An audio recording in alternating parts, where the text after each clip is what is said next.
Speedo கொஞ்சம் speedo போங்க.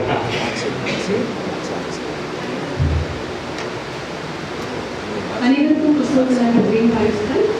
இங்கே நமக்கு சொல்லப்பட்டிருக்கிற விஷயம் என்னன்னா, பரம அழைப்பின் பந்தய பொருளுக்கான லக்கை நோக்கி தொடர்கிறேன். ஸோ பந்தய பொருளுக்கான லக்கை நோக்கி தான் தொடரணும்னு சொல்லியிருக்காங்க. அதுக்கு அவங்க டைட்டில் என்ன கொடுத்துருக்கோம்னா உறுதியான குணலட்சணம். ஸோ நமக்கு லக்கானா பூரண அந்த குணலட்சணத்தில் வந்து வளர்ச்சி அடையணும் அப்படிங்கிறது தான் வந்து இந்த ஒரு ஆதார வசனமாக பிரதர் கொடுத்துருக்குறாங்க. கண்டிப்பாக நம்ம பாராட்டுகளை தெரிவித்தாலும் பதில் நீங்கள் கவனிச்சிருக்கீங்க. ஏன்னா எந்த ஒரு கண்டென்ட்டுமே நம்ம புரியாமல் மனப்பாடம் பண்ணும்போது அது பிரயோஜனப்படுத்தாது. நல்லா கவனிச்சிங்கன்னா பவுல் சொன்ன வசனம் 7ஆம் சபையின் தூதன் கொடுத்த தலைப்பு ரெண்டையும் மிங்கிள் பண்ணி படிக்கலைன்னா இந்த பாடம் கூட நமக்கு பிரயோஜனம் இருக்காது. ஸோ முதல் இடத்துல என்ன கொடுத்துருக்காருன்னா பரம அழைப்பின் பந்தய பொருள். இதுக்காக விழாக்க ஓடிட்டு இருக்கிறோம். அனைவரும் இருக்கிற எல்லாருமே பரம அழைப்பின் பந்தய பொருளுக்காக ஓடிட்டு இருக்கிறோம். அதுக்கு இந்த பாடத்துக்கு என்ன சம்பந்தம் அப்படின்னா தலைப்பு தான் சம்பந்தம். தலைப்பு என்ன கொடுத்துருக்கு? உறுதியான குணலட்சணம் என்னும் இலக்கு. அப்படின்னா வாட் இஸ் பரம அழைப்பின் பந்தய பொருள்? எவ்வளவுதான் கேள்வி. பரம அழைப்பின் பந்தய பொருள்னு சகோதரர் என்ன சொல்றாரு? சபை இல்ல, அது முக்கியமான தெரிஞ்சுக்கணும். சபை வாய்ப்பை பத்தி அவர் சொல்ல, அது ஒரு வாய்ப்பு, அது ஒரு பரிசு. பரிசை பத்தி அவர் கேட்கவே இல்லை. அவர் என்ன சொல்லிக்கிறது? பந்தய பொருள். சோ எது பந்தய பொருள்னா அந்த பாடத்துடைய தலைப்பு உறுதியான குணலட்சணம் இலக்கு. வேற ஒண்ணும் கிடையாதுங்க. குணலட்சணத்தில் பரிபூர்ணம் அடைதலே. நான் திருப்பி சொல்றேன், இந்த பாடங்களுக்கு ரொம்ப முக்கியம். நம்முடைய குணலட்சணத்தில் நாம் பரிபூர்ணம் அடைதலே பரம அழைப்பின் பந்தய பொருள். இந்த கான்செப்டை நீங்க மறக்காம வச்சுக்கோங்க. இந்த பாடங்களுக்கு நமக்கு தேவை. சோ நம்முடைய பரம அழைப்பின் பந்தய பொருள் எது? நம்முடைய குணலட்சணத்தில் நாம் பரிபூர்ணம் அடைதலே நம்முடைய லக்குன்னு அப்போஸ்தலன் பவுல் சொல்லியிருக்கார். சோ அருமையான ஒரு பதில் கொடுத்திருக்காங்க. அடுத்த கேள்வி நம்முடைய அன்பு சகோதரர் பால்பாடி அவர்கள் கேட்கிறாங்க. Thank you brother. அன்புக்குரிய சகோதர சகோதரிகளே, அனைவருக்கும் நன்றி வாழ்த்துக்கள். இப்பதான் பார்த்தோம், சொல்லி பார்க்கும்போது உறுதியான குணலட்சணம் அப்படிங்கிற ஒரு விஷயம் தான் நம்மளுடைய பந்தய பொருள்னா. இந்த பந்தய பொருளை அவ்வளவு சீக்கிரமா என்ன பண்ண முடியாதுன்னா அடைய முடியாது. அது அடையிறதுக்கு இதுல ஒரு கண்ணோட்டங்கள்னா அதுல ஒரு கண்ணோட்டம், முதல் கண்ணோட்டம் என்ன அப்படிங்கிறதான் கேள்வி நம்ம மறுபடியும் ரிப்பீட் பண்றோம். பரம அழைப்பினுடைய பந்தய பொருளுக்கான குணலட்சணத்தினுடைய பரிபூர்ணம் அடைவதற்கு முதல் கண்ணோட்டம் என்ன? அனைவருக்கும் கிறிஸ்துவுக்குள்ளான அன்பின் வாழ்த்துக்கள். ஸோ இங்கே பிரதர் என்ன சொல்லியிருக்காரு அப்படின்னா, இரண்டு கண்ணோட்டங்கள் இருக்குது. ஸோ முதலாம் கண்ணோட்டம் வந்து கிறிஸ்துவுக்குத்தான இருதய நிலை, அதாவது அவருடைய மனநிலையை சொல்லியிருக்காங்க. ஸோ எப்படின்னா அன்பில் பூர்ணமாக இருக்கிறது. சத்ருவ கூட சரி, அதே மாதிரி உலகத்தார் கூட எல்லார் இடத்துலையுமே வந்து அன்பில் பூர்ணம் அப்படிங்கிற ஒரு கேரக்டர் தான் வந்து இங்கே சொல்லியிருக்காங்க.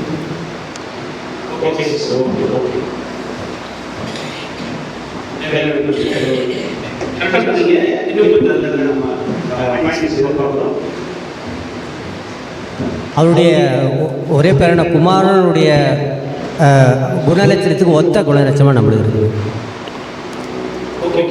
அவருடைய சாயலுக்கு ஒத்ததா?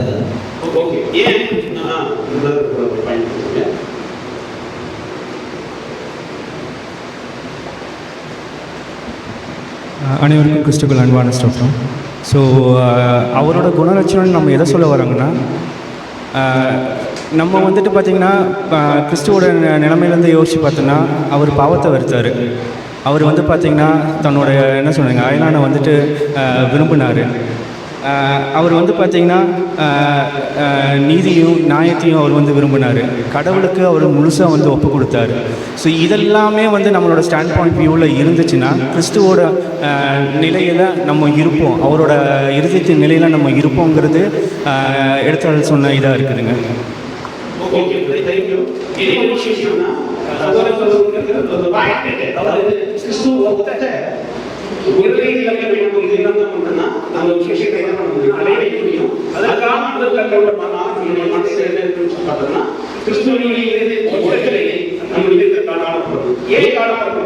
பார்க்கும்போது நம்ம கண்டுபிடிக்கிறோம் ஒரு உற்பத்தி ஆகக்கூடிய பொருள் சுத்தமாக என்ன பண்ணணும்னா அதுல இருந்து வெளிவரக்கூடிய முக்கியமான விஷயம் எப்படி பார்க்கும்போது சுத்தமாயிருக்கு இல்லைங்களா? அப்படின்னா அதனுடைய முக்கியமான விஷயத்தை அடைக்கிறதுக்கு நம்மளுடைய நோக்கம் பார்க்கும்போது சுத்தமாக இருக்கணும்.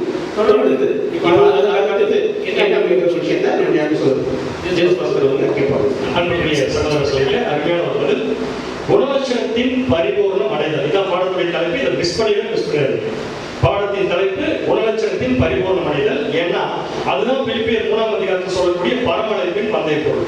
ஸோ அந்த குணலட்சணத்தின் இலக்கை அடைவதற்கு சகோதரர் இந்த பாடத்தில் கொடுத்திருக்கிற முதல் கண்ணோட்டம் ரொம்ப அழகா சொன்னீங்க. அது சிம்பிளா புரிஞ்சுக்கிற ஒரு வேர்ட் சொல்றேன்.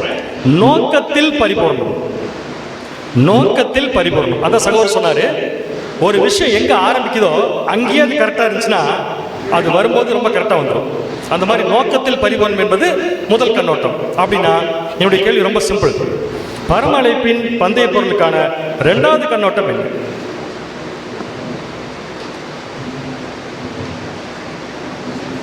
பேர் சொல்லிட்டு சொன்னீங்கன்னா இன்னும் கொஞ்சம் ஈஸியாக. பிரதர் அஜந்தா.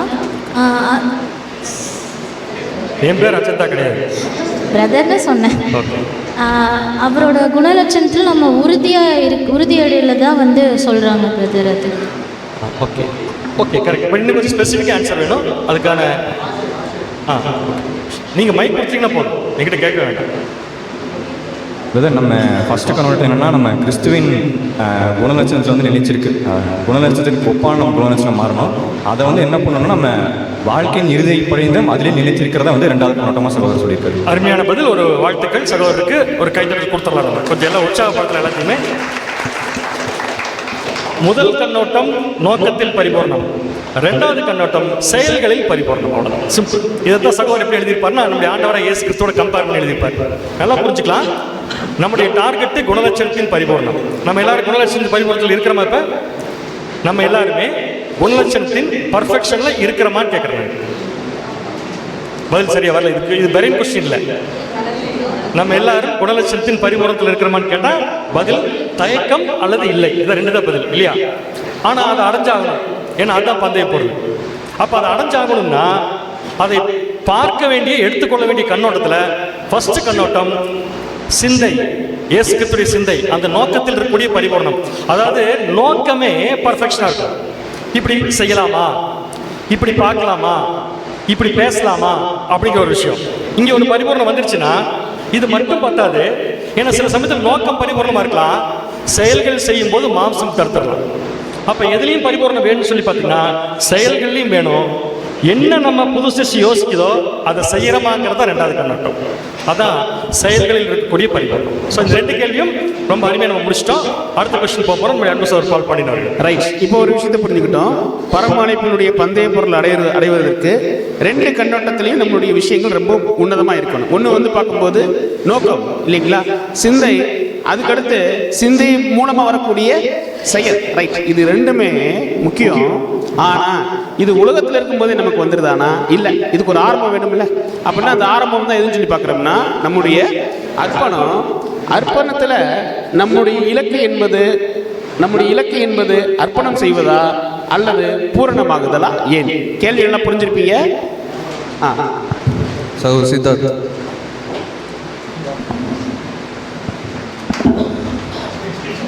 அனைவருக்கும் அன்பின் வாழ்த்துக்கள். நம்முடைய இலக்கு வந்து அர்ப்பணம் செய்கிறதில் முடிகிறதில்ல. எப்போனா நம்ம பூர்ணமாக தான் நம்மளோட இலக்கு.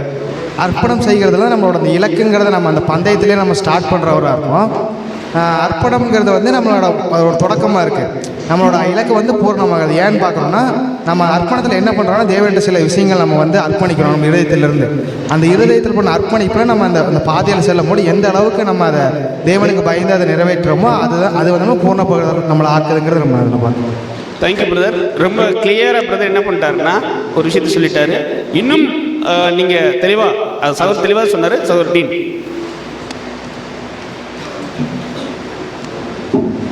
அனைவருக்கும் கிறிஸ்துக்குள்ளான அன்பின் வாழ்த்துக்கள்.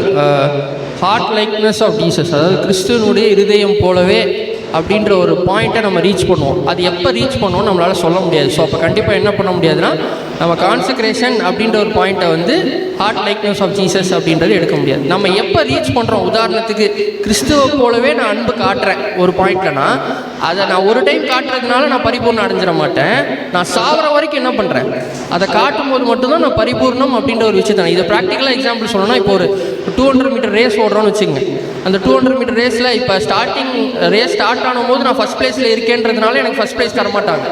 நான் அந்த ரேஸை முடிக்கும் போதும் ஃபர்ஸ்ட் பிளேஸில் இருந்தேன்னா மட்டும்தான் எனக்கு என்ன ஆகும்னா எனக்கு அந்த பரிசு கிடைக்கும். ஸோ அதுதான் அந்த பர்ஃபெக்ஷன் அப்படின்னு சொல்லி இங்கே பார்க்கலாம். ஓகே, 2 சகோதரர்களுமே கொஞ்சம் கைதட்டலில் கொடுத்துடலாம். 2மே ரொம்ப பர்ஃபெக்டான ஆன்சர். என்ன ஒரு விஷயம் அப்படின்னு பார்க்கும்போது நம்முடைய அர்ப்பணம் மட்டுமே நம்முடைய பூரணமாகுதல் அல்ல அப்படிங்கிற ஒரு விஷயம் தான் இந்த ஒரு பாயிண்ட்ல இருந்து நம்ம பார்க்குறோம். தொடர்ந்து நம்முடைய அன்பு சகோதரர் அவங்க கேட்பாங்க. அர்ப்பணம் என்பது நம்முடைய டார்கெட் கிடையாது. அர்ப்பணம் என்பது நம்முடைய ஆரம்பம். ஏன் அர்ப்பணத்தில் பூர்ணமாக முடியாதுன்னா, பூர்ணமாவதற்கு தேவையான விஷயம் அர்ப்பணம் செய்யும் போது கிடைக்காது. பூரணமாவதற்கு தேவையான விஷயம் அர்ப்பணம் செய்யும் போது கிடைக்காது. சொல்லுங்க, பூர்ணமாவதற்கு நமக்கு என்ன விஷயம் தேவை? பாடுகள். சூப்பர். அப்ப பாடுகள் எப்ப நமக்கு வர ஆரம்பிக்கும்? அர்ப்பணம் செய்ததற்கு பின்னாடி. அப்ப அர்ப்பணம் என்பது பூர்ணமாகுதலின் ஒரு பகுதி. அந்த அர்ப்பணத்தின் மூலம் தேவன் கொடுக்கிற சோதனைகளை நோக்கத்தின் பரிபூர்ணத்திலும் செயல்களின் பரிபூர்ணத்திலும் நிறைவேற்றி காட்டி முடிந்தால் அந்த அர்ப்பணமானது பூர்ணமாக்குதல போய் முடியும். ஸோ முதல்ல எது முக்கியம் கேட்டீங்கன்னா அர்ப்பணம் தான் முக்கியம். ரைட். இப்போ நம்ம எல்லாரும் அர்ப்பணத்தில் இருக்கிறோமா? அர்ப்பணம் பண்ணிட்டோமா? குணலட்சணத்தின் பரிபூர்ணத்தை அடைஞ்சிட்டோமா? இல்லை. என்ன பண்ணிட்டு இருக்கோம்? ஆனால் இந்த பதிலுக்கெல்லாம் சேர்த்து இன்னொரு பதில் நீங்கள் சொல்லி ஆகணும். இல்லைன்னு சொல்றதுக்கெல்லாம் சேர்த்து. என்ன பின்னாடி சகோதரர் ஒரு பெரிய பாயிண்ட் வச்சிருக்காரு. ஸோ அடுத்த கேள்வி என்ன, நம்முடைய குணலட்சணத்தின் பூர்ணத்தை ஏன் நீங்கள் சொல்லிட்டீங்க பூர்ணம் அடையல, ஆனால் பூர்ணம் அடைய போயிட்டு இருக்கோம். ஸோ குணலட்சணத்தின் பரிபூர்ணத்தை தேவன் எதன் மூலம் அளவிடுவார்? அப்படி அளவிடும் போது அதன் மூலம் எதெல்லாம் வெளிப்பட வேண்டும்?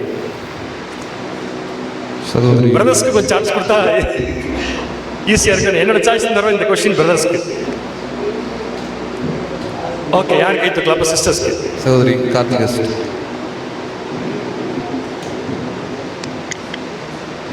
அனைவருக்கும் கிறிஸ்துக்குள்ளான அன்பின் வாழ்த்துக்கள். தேவனுடைய அளவுகோலாகிய அந்த அன்பின் பூரணத்தை நம்ம அடைந்த பிறகு தேவன் நம்ம ஒருத்தருக்கு கொடுக்குற சோதனையில் அது எவ்வளோ இருந்தாலும் தேவன் நம்மள்ட்ட எதை எதிர்பார்க்குறாருன்னா நேர்மையை கீழ்ப்படுதல் தான் எதிர்பார்க்குறாரு. சூப்பர், அருமையான பதில். கைதட்டல் கொடுத்துடலாம். எக்ஸாக்டா கொஸ்டினுக்கான பதில். ஸோ கேள்வி என்னன்னா, நம்முடைய குணலட்சணத்தின் பரிபூர்ணத்தை அர்ப்பணம் பண்ணும்போது ஆரம்பிச்சு விட்டு தேவன் அப்படியே கண்டுக்காம விட்டுருவாரா? விட மாட்டார். அவர் என்ன பண்ணிருப்பாரு? மெஷர் பண்ணுவார். கண்டிப்பா. எதை வச்சு மெஷர் பண்ணுவார்னா ஒரு டெஸ்ட் கொடுப்பாரு. அந்த டெஸ்ட் கொடுக்கும்போது அந்த டெஸ்ட்ல நாம காண்பிக்கக்கூடிய நேர்மை மற்றும் கீழ்ப்படிதல். தேவன் ஒரு சோதனை நமக்கு அனுமதிக்கும் போது அந்த சோதனையில நம்ம காண்பிக்கக்கூடிய நேர்மை, அந்த சோதனையில நம்ம காண்பிக்கக்கூடிய கீழ்ப்படிதலை வச்சு தேவன் என்ன கண்டுபிடிச்சிருவார்னா இவங்க எந்த அளவுக்கு குணலட்சணத்தின் பூரணத்தை நோக்கி போயிட்டு இருக்காங்க கண்டுபிடிச்சிருவார். சோதனையில் நேர்மை, சோதனையில் கீழ்ப்படிதல் என்றால் இந்த மெரின் கொஸ்டின்ல சிந்திக்கிறதுக்காக சோதனை வரும்போது கீழ்ப்படுகிறதா தேவன் பார்ப்பார். நமக்கு சோதனையை கொடுக்கும்போது நேர்மையா இருக்குமான்னு தேவன் பார்ப்பார். என்னுடைய கேள்வி, சோதனையில் நேர்மை என்றால் என்ன? சோதனையில் கீழ்ப்படுதல் என்றால் என்ன? சோதனையில் கீழ்ப்படுதல் என்றால் சோதனையை கொடுக்கக்கூடிய தேவன் எதை கொடுத்தாலும் அதை வாங்கிக் கொள்ள வேண்டும். அது ஒரு கீழ்ப்படுதல். யாரெல்லாம் சோதனையை சந்தோஷமா ரிசீவ் பண்றாங்களோ அவங்க தேவன் கண்டுபிடிச்சிருவாரு இவங்க குணலட்சணத்தின் பரிபூரணத்துல போயிட்டு இருக்காங்க. அடுத்தது சோதனையில் நேர்மை. அது என்ன நேர்மை? தேவன் எந்த சோதனை கொடுத்தாலும் எதுக்காக கொடுத்திருக்காருன்னு புரிஞ்சுக்கிட்டு அதை அனுபவிக்கிறது நேர்மை.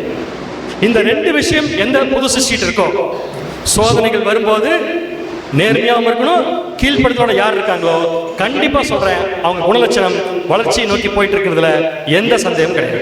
இதுதான் இந்த கேள்விக்குரிய பதில். நெக்ஸ்ட் கொஸ்டின் நம்முடைய அன்பு சகோதரர் அவர்களுக்கு. ஆல்மோஸ்ட் நம்மளும் என்ன பண்ணிட்டு இருக்கோம்னா இந்த ஆர்டிகளோட போய் டிராவல் ஆகி போயிட்டு இருக்கோம். நல்லாவே தெரியுது. நல்லா கொஞ்சம் பார்த்தோம்னா பந்தய பொருள் அடைகிறதுக்கு நோக்கத்தில் பரிபூர்ணம் பார்த்தோம், சிந்தையில் பரிபூர்ணம் பார்த்தோம், அதுக்கு எது தேவைன்னா அர்ப்பணமாகுது, அர்ப்பணம் பண்ணுறது ரொம்ப ரொம்ப முக்கியம்னு சொல்லி பார்த்தோம்.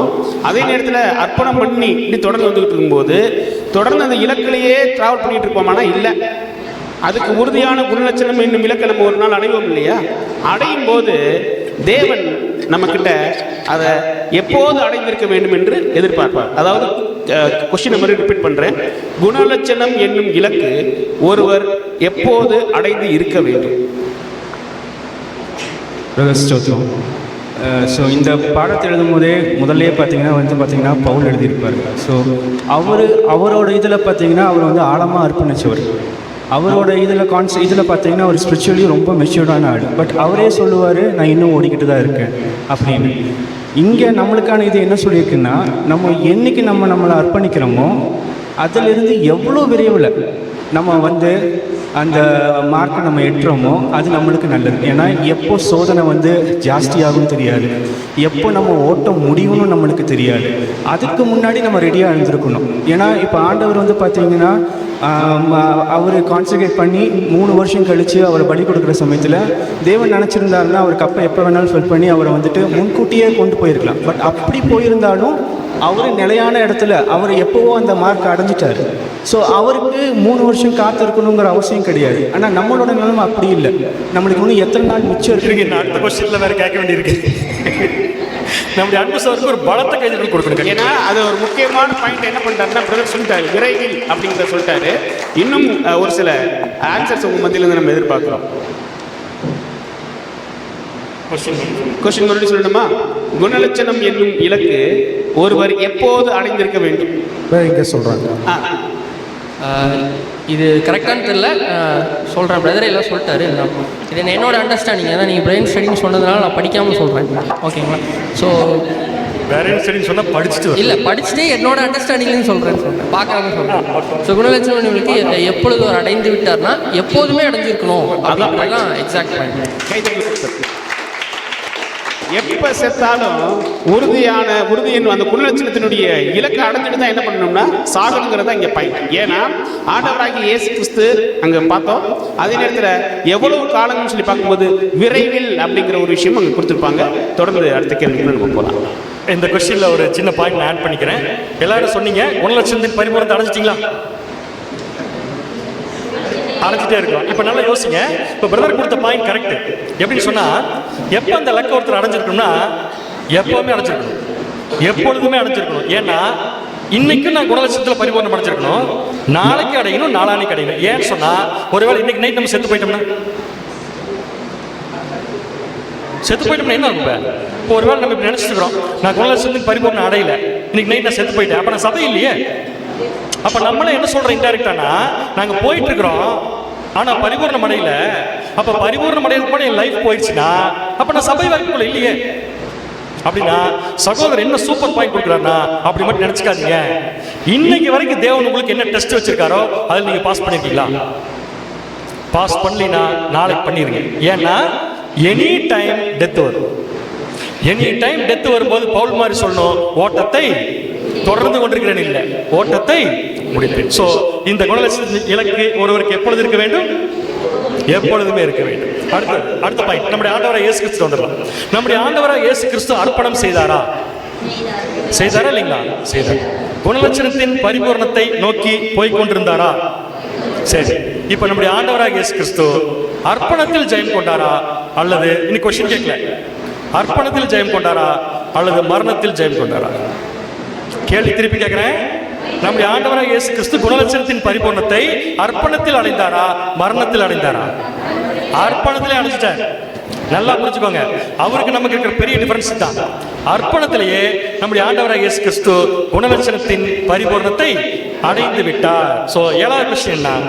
அர்ப்பணிப்பின் போதே நம்முடைய ஆண்டவராக இயேசு கிறிஸ்து ஜெயம் கொண்டவராக, அதாவது குணலட்சணத்தின் பரிபூர்ணத்தை அடைந்தவராக இருந்தார் என்பதை எப்படி உறுதி செய்யலாம்? Abraham brother.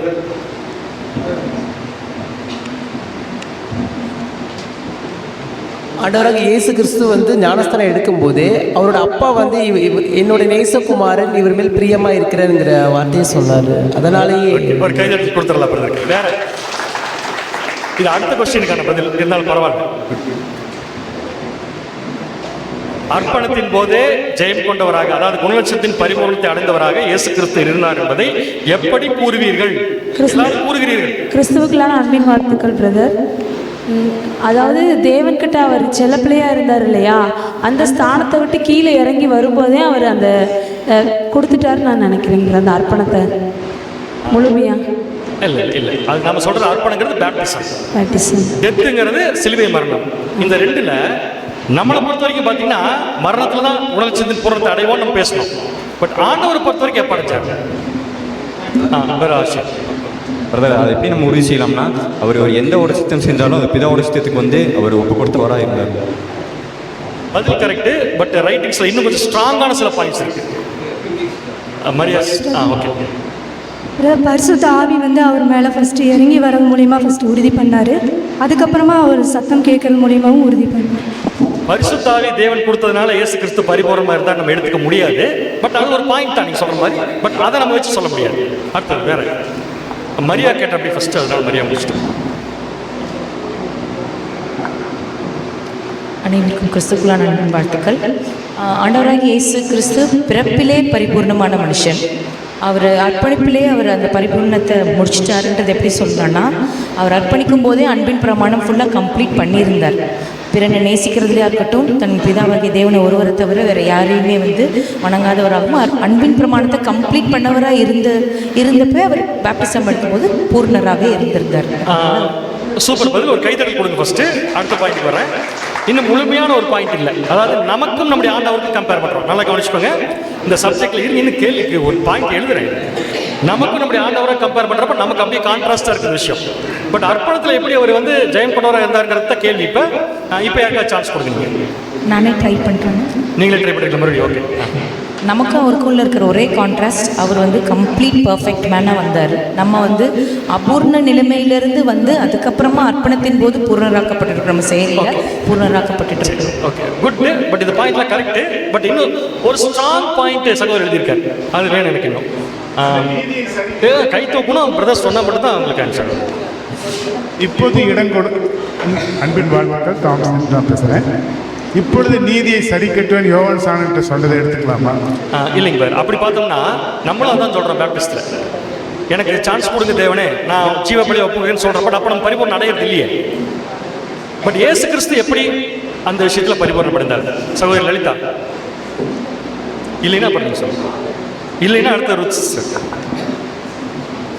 பிரதர். இப்போது நமக்கும் ஏசு கிறிஸ்துக்கும் வித்தியாசம் என்னென்னா, அவர் வந்து பரிபூர்ணர், நம்ம வந்து இம்பர்ஃபெக்ஷனில் இருக்கோம்.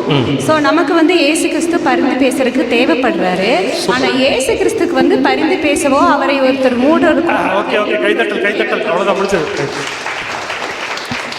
அருமையான அதான் இதுதான் ரசலத்தோட திங்கிங். தான் இந்த மைண்ட் செட் நமக்குள்ள வந்துடும். என்னன்னா பேப்டிசத்திலேயே இயேசு கிறிஸ்து பரிபூர்ணம் படைச்சார். எப்படி சொல்லலாம்னா, அவருக்கு பரிந்து பேசுறதுக்கு யாருமே தேவையில்லை தேவன்கிட்ட. அப்படின்னு என்ன அர்த்தம்? தேவன் நீதிக்கு முன்பாக நம்முடைய ஆண்டவராகிய இயேசு கிறிஸ்து டைரக்டா போய் நிற்கலாம் ஆஃப்டர் பேப்டிசம். பட் நம்ம போய் நிற்க முடியாது.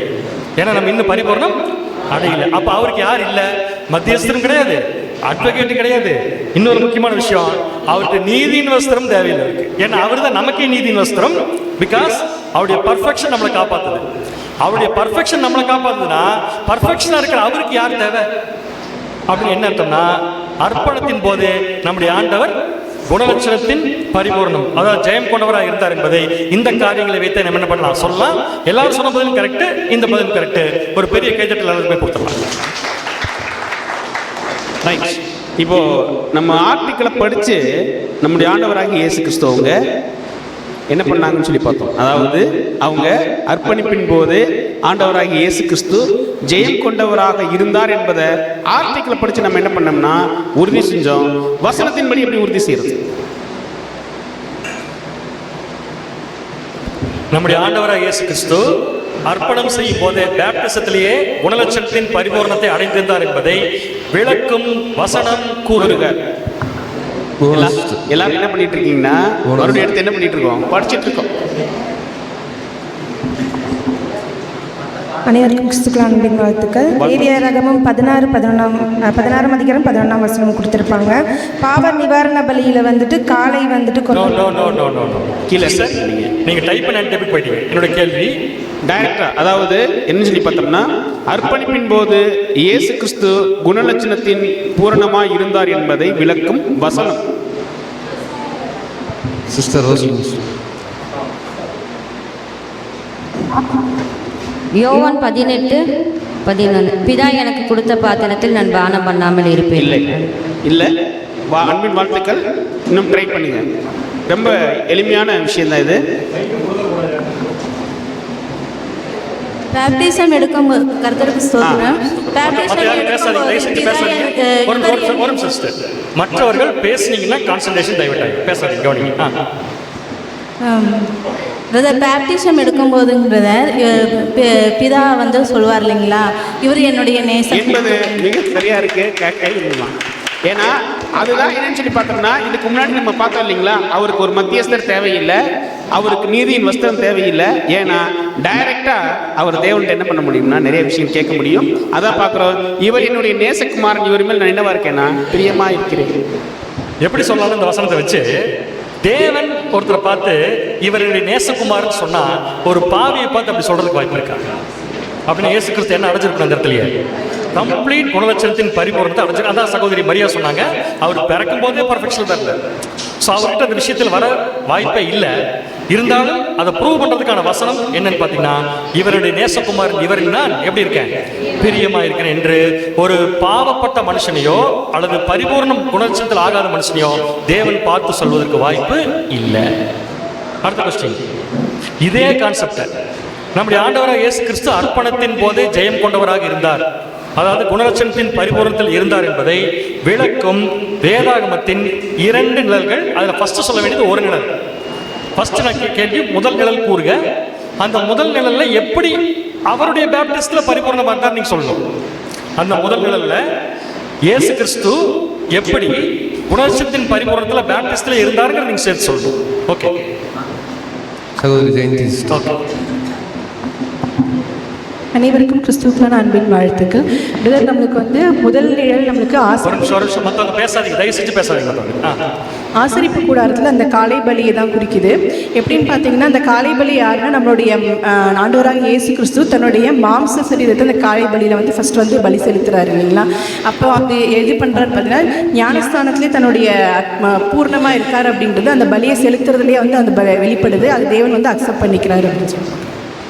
அருமையான பதில். சகோதரிக்கு ஒரு கைத்தறல் கொடுத்துடலாம். போதும், அடுத்த பாயிண்ட் போயிடலாம். ஸோ இந்த பதிலை நான் திருப்பி எக்ஸ்பிளைன் பண்ணிடுறேன்.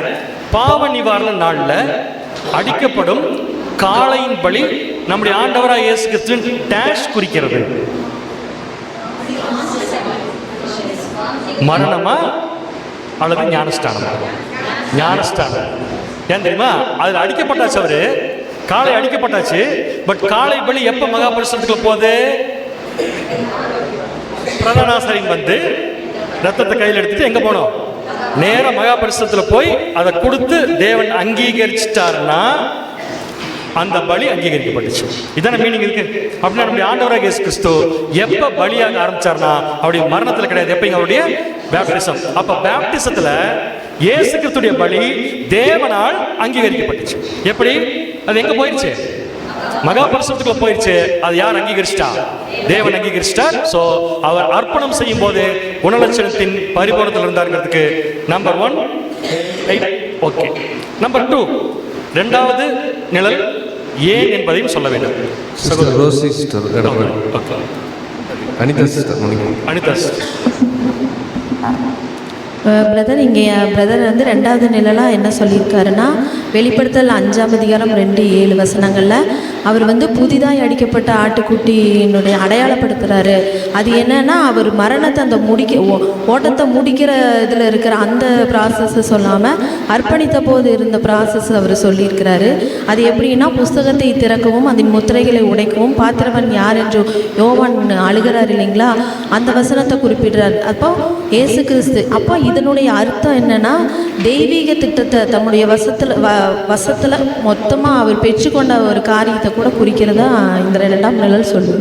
ஓகே, ஒரு கையெழுத்து கொடுத்துடலாம் சகோதரிக்கு. இன்னும் கொஞ்சம் இன்னொரு டைம் வேற யாராவது எக்ஸ்பிளைன் பண்ணுறதுக்கு வாய்ப்பு இருக்கா? சகோதரி உஷாஸ். ஓகே.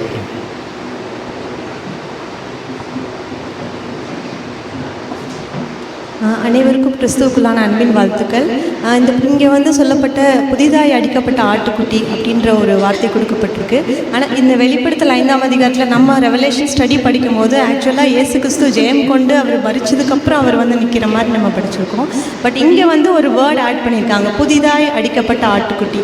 அதனால் சகோதரர் என்ன சொல்கிறாருன்னா, அவர் ஞானஸ்தானத்தில் அந்த ஃபஸ்ட்டு, அதாவது புதுசுங்கிறது இப்போ தான் அந்த அடிப்படுதல் ஸ்டார்ட் ஆகுது. ஃபஸ்ட்டு வந்து அடிக்கப்படுறாரு. அடிக்கப்பட்டு அவர் ஞானஸ்தானம் எடுத்து வந்து நிற்கும் போது இனி அவர் ஜெயம் கொள்ள வேண்டிய விஷயம் நிறையா இருக்குது. அதோட ஸ்டார்டிங் ஸ்டேஜ் தான் இது அப்படின்ற பாயிண்ட்டை இது ஒரு புரிந்துபடுது. சூப்பர், அருமையான பதில். ஒரு கைது கொடுத்துடலாம். இப்போ நான் இதை கன்க்ளூட் பண்ணுற இந்த பாயிண்ட்டை வெளிப்படுத்தின விசேஷம் 5ஆம் அதிகாரத்தில் என்ன இருக்குன்னா, பிதாவாகிய தேவனுடைய வலது கரத்தில் ஒரு புஸ்தகம் இருக்கு. அந்த புஸ்தகம் ஓப்பன் பண்ணவே முடியல, யாருனாலையுமே ஓப்பன் பண்ண முடியல. யார் வந்து ஓப்பன் பண்றான்னா அடிக்கப்பட்ட ஆட்டுக்குட்டி. இதான் நீங்க சொன்னது. அதுல டீப் மீனிங் பார்த்தீங்கன்னா மரணம் தான். பட் புதிதாக அடிக்கப்பட்ட ஆட்டுக்குட்டின்னு சொல்லும்போது நம்முடைய ஆண்டவராக இயேசு கிறிஸ்து பேப்டிசம் எடுத்த உடனே எங்க போனார்? வனாந்தரத்துக்கு போனார். என்ன பண்ணார்? 40 நாள் எல்லாமே அவருக்கு ஓப்பன் ஆச்சு. கரெக்டுங்களா? அப்ப 5ஆம் அதிகாரம் வெளிப்படுத்தின விசேஷத்துல அடிக்கப்பட்ட ஆட்டுக்குட்டி பிதாவாகிய தேவனுடைய வலது கரத்துல இருந்து புஸ்தகத்தை வாங்கி ஓப்பன் பண்ணதுக்கு அப்புறம் அவருக்கு எல்லா விஷயமும் தெரிய ஆரம்பிக்கும். அதே மாதிரிதான் நம்முடைய ஆண்டவராக இயேசு கிறிஸ்து பேப்டிசம் எடுத்து 40 நாள் போயிட்டு வந்ததுக்கு அப்புறமா அவருக்கு எல்லா விஷயம் தெரிய ஆரம்பிக்குது. அந்த அடிப்படையில் சொல்லி பார்க்கும்போது வெளிப்படுத்தின விசேஷத்துல அடிக்கப்பட்ட ஆட்டுக்குட்டி என்று அங்கீகரிக்கப்பட்ட நம்முடைய ஆண்டவராக இயேசு கிறிஸ்துக்கு தேவன் எல்லாத்தையும் ஓப்பன் பண்ணது உண்மைனா, அவருடைய பேப்டிசத்திலே தேவன் என்ன பண்ணிட்டார்னா அவருக்கு எல்லா சீக்ரெட்ஸும் என்ன பண்ணிட்டாருங்க, அது வரைக்கும் தெரியாத சீக்ரெட்ஸையும் ஓப்பன் பண்ணிட்டார்னா அப்போ அவர் எதில் தான் இருந்திருக்கணும்? குணலட்சணத்தின் பரிபூரணம். ஸோ அடிக்கப்பட்ட ஆட்டுக்குட்டி, அடிக்கப்பட்ட காளை, இது ரெண்டுமே ஆரம்பம் எதை குறிக்கும்னா நம்முடைய ஆண்டவராக இயேசு கிறிஸ்துடைய பேப்டிசம், அர்ப்பணம் என்பதை நம்ம இந்த 2 நிலைகள் மூலமா பார்க்கலாம். Okay, right. இப்போ நம்ம பார்க்குறோம், ஆண்டவராக இயேசு கிறிஸ்து அர்ப்பணிக்கும் போதே என்ன பண்ணிட்டாருன்னா ஜெயம் கொண்டுட்டார். அதை நம்ம எப்படி பார்த்துட்டு இருக்கோம் அப்படின்னு சொல்லி பார்க்கும்போது அவருக்கும் நம்மளுக்கும் என்ன பண்ணிட்டு இருக்கோம்னா கம்பேர் பண்ணி பார்த்துட்டு இருக்கோம். நம்மளுடைய பரிபூர்ண அந்த பந்தய பொருளை அடையிறதுக்கு நோக்கத்தில் பரிபூர்ணம், அடுத்து செயல்களில் பரிபூர்ணம். அது உடனே ஆரம்பிக்காது. அர்ப்பணம் பண்ணும்போது தான் என்ன பண்ணுதுன்னா ஆரம்பிக்குதுன்னு பார்க்குறோம். அர்ப்பணம் பண்ணும்போது ஆண்டவராகி இயேசு கிறிஸ்து போல நமக்கு நடக்குதானா இல்லை அப்படிங்கிறத பார்த்துட்டோம். ஆண்டவராக இயேசு கிறிஸ்துக்கு அர்ப்பணம் பண்ணும்போதே அவர் ஜெயம் கொண்டவராக இருந்தார். அதுக்கான காரணம் பார்த்துட்டோம். இப்போ நம்மளுடைய அடுத்த கேள்வி என்னன்னு சொல்லி பார்க்கும்போது, நம்மளுடைய அர்ப்பணம் பண்ணி இப்போ போயிட்டு இருக்கோம். பந்தய பொருளை நம்ம என்ன பண்ணணும்னா எடுக்கணும். இப்போ அதுக்கு குணலட்சணத்தினுடைய வளர்ச்சின்னு ஒன்று இருக்கு இல்லையா? அந்த வளர்ச்சிக்கு தேவன் வைக்கக்கூடிய நிபந்தனை, அதான் கொஸ்டின். குணலட்சணத்தின் வளர்ச்சியானது எந்தெந்த நிபந்தனைகளின் கீழ் நிறைவு பெறுகிறது? கொஸ்டின் புரிஞ்சிருப்பீங்க. குணலட்சணத்தின் வளர்ச்சியானது எந்தெந்த நிபந்தனைகளின் கீழ் நிறைவு பெறுகிறது?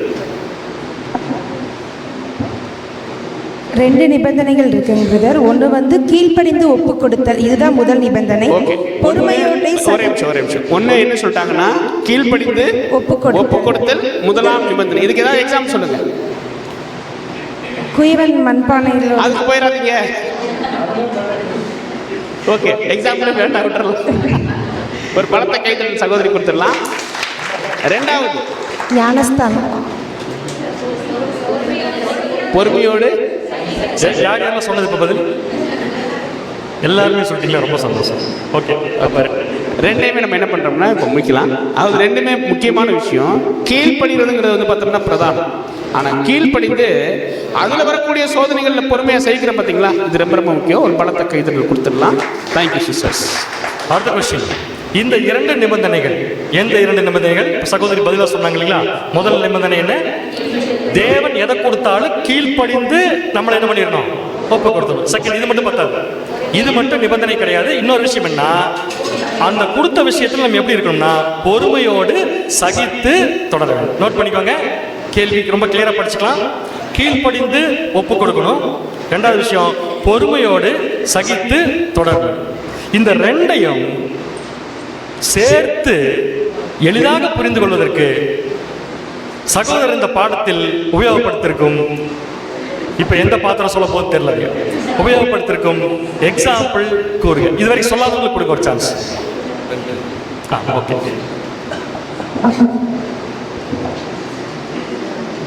இந்த குணலட்சண வளர்ச்சி அடைகிறது, பேசுறவங்களுக்கு ஒரு 10 மார்க் கொடுப்போம். இப்போ குணலட்சண வளர்ச்சி மற்றும் அதில் உறுதியளி காரியத்தில் வந்து ஒரு விளக்கத்தை என்ன சொல்கிறாங்கன்னா, அந்த குயவன் வேலையை ஒப்பிட்டு சொல்லப்பட்டிருக்கு.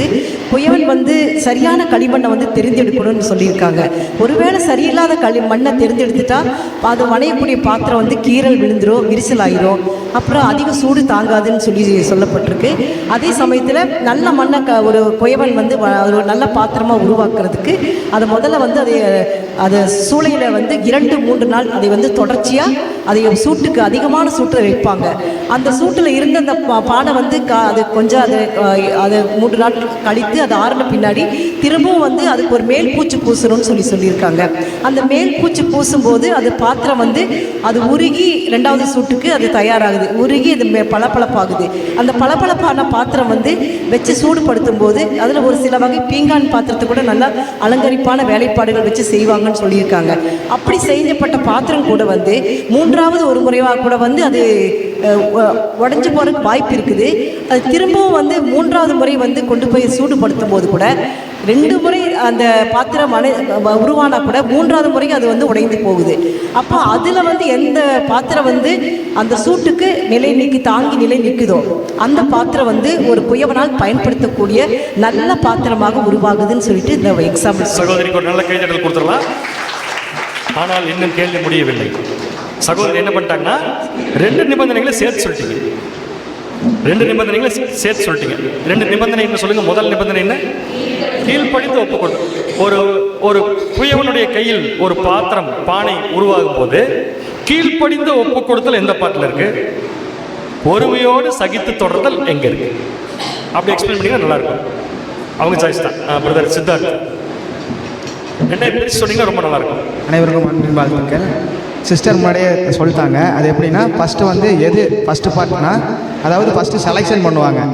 ஒரு கொய்யன் வந்து எல்லாத்தையும் வந்து எல்லா களிமண்ணாக மாற்றுறதில்ல, மண்ணில் ஃபஸ்ட்டு வந்து அவர் செலக்ட் பண்ணுவார். ஏன்னா அந்த பாத்திரம் செய்யும் போது அவரோட கைகள் வந்து காயப்படுறக்கோ அது சரியாக வராமல் போகிறதுக்கு வாய்ப்பு இருக்குது. ஃபஸ்ட்டு எதுனா அந்த ஃபஸ்ட்டு கண்டிஷன் எதுனா அந்த தேர்ந்தெடுத்ததை அவர் வந்து பண்படுத்துறது வந்து ஒப்பு கொடுத்து நம்ம சூட் பண்ணி சொல்கிறோம். ஒப்பு கொடுத்து அந்த வளைய மூடி அது கரத்துக்குள்ளே இருக்கணும். அந்த களிமண் அது ஒரு பதார்த்தம் இருந்தால் தான் அது பண்ண முடியும். அது வந்து ஃபஸ்ட்டு பார்ட்டு.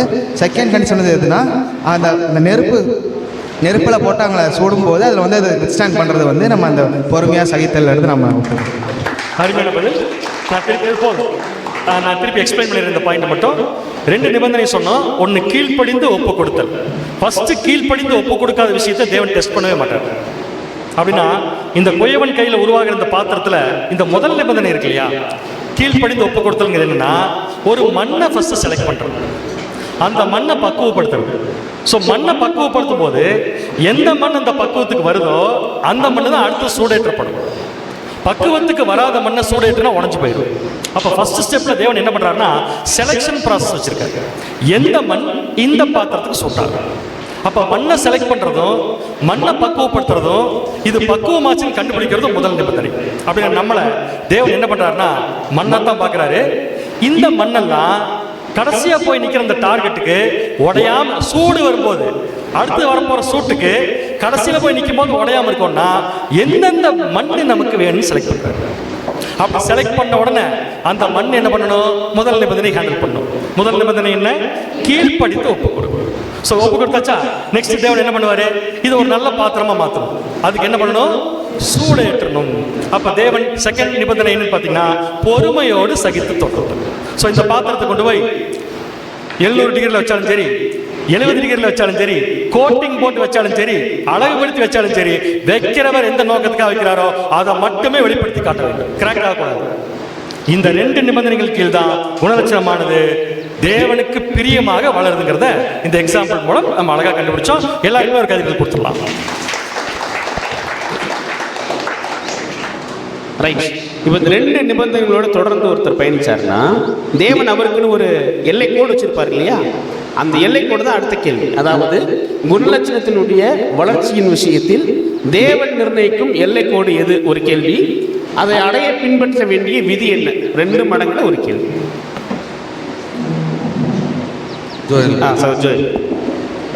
ஓகே, கொஞ்சம் பின்னாடி கொஞ்சம் கான்சன்ட்ரேட் பண்ணுங்க. அப்போ கைத்துக்குள்ளான்னு தூக்க வச்சிருங்க. கிறிஸ்தேசுக்குள் அனைவருக்கும் அன்பின் வாழ்த்துக்கள். இந்த ஒரு விஷயத்தில் வந்து நம்மளுடைய எல்லை கூட எதாக இருக்குதுன்னா கிறிஸ்துடைய சிந்தை, அதாவது அவருடைய ஜீவியத்தை அப்படியே பின்பற்றுறது தான் நம்மளுடைய ஒரே குறிப்பு. ஒரு கைத்தறி கொடுத்துருக்கு. ஏன்னா நல்லா கவனிச்சு பார்த்தீங்கன்னா எல்லா விஷயமும் முடியும் போது அங்கே நிற்க வேண்டியது என்னன்னு சொல்லி பார்த்தோம்னா கிறிஸ்துவனுடைய சிந்தை. அடுத்து இன்னொரு பதில் வேண்டும். இது சாதாரணமாக வந்துடாது. இந்த சிந்தை இதை அடையிறதுக்கு ஒரு விஷயம் இருக்கு. ரூல் நீங்கள் பார்க்கணும்னு சொல்லி கை கீழே போடுறாங்க. தூக்கிட்டாங்க. சிஸ்டர் ரோஷினி.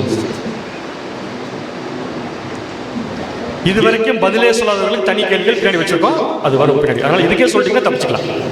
ஒன்று வந்து கிறிஸ்துவின் ஜீவியம், இன்னொன்று வந்து நமக்கு கொடுத்துருக்கிற கட்டளைகள். ரூல் ஒன்றுமே இல்லை. கிறிஸ்துவனுடைய வாழ்க்கை, அந்த வாழ்க்கை சிந்தை, ரெண்டு விஷயம் தான் பார்க்குறோம். ரெண்டு ஒன்று சித்தார்த் சொன்னாரா, ஜோயல் சொன்னார், இன்னொன்று அன்பு சகோதரி அவங்க சொன்னாங்க. ரெண்டு பேருக்கும் கைத்தட்டி கொடுத்துருங்க. குணலட்சணத்துடைய பூர்ணத்தை அடையிறதுக்கு லிமிட் ஒன்று இருக்குல்ல, எது வரைக்கும் போகணும் அப்படின்னு சொல்லி பார்த்தீங்கன்னா அது வேற ஒன்றுமே இல்லை. கிறிஸ்துவோடைய சிந்தை நம்முடைய சிந்தைக்கு ஈக்குவலாகும், அதான் மீனிங். அதை போய் ரீச் பண்ணுறதுக்கு என்ன ரூல் தேவன் வச்சிருக்காரு அப்படின்னு கேட்டிங்கன்னா அவருடைய ஜீவியம், அவருடைய வாழ்க்கை. எவ்வளோ சிம்பிளான கொஸ்டின். எல்லாருக்கும் வாழ்த்துக்கள். அடுத்த கொஸ்டின், தேவன் நமக்கு நியமித்திருக்கும் பரிசை, அதாவது குணலட்சணத்தின் பரிபூரணத்தை அப்படின்னு மாற்றி படிச்சுக்கலாம். ஏன்னா அதை பரமழைப்பின் பந்தய பொருள். தேவன் நமக்கு நியமித்திருக்கும் பரிசை வெல்வதற்கு நமக்கு தேவையானது குணலட்சணமா தாளந்தா, ரெண்டுல ஏதோ ஒன்று செலக்ட் பண்ணீங்கன்னா ஏன்னு ஆணித்தரமா சொல்லணும். இது வரைக்கும் பதில் சொல்லாதவர்கள் சகோதரி ரூத், என்னோட சாய்ஸ்.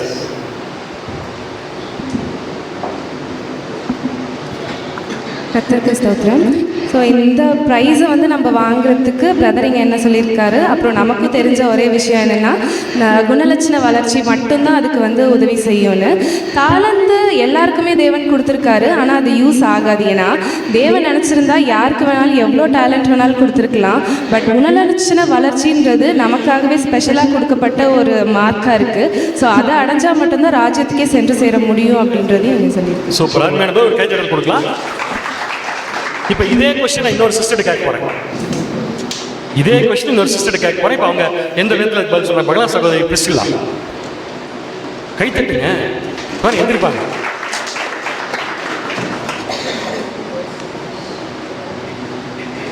இன்னொருத்தர் யாராவது கூட வந்தால் ஈஸியாக நினைக்கிறேன்.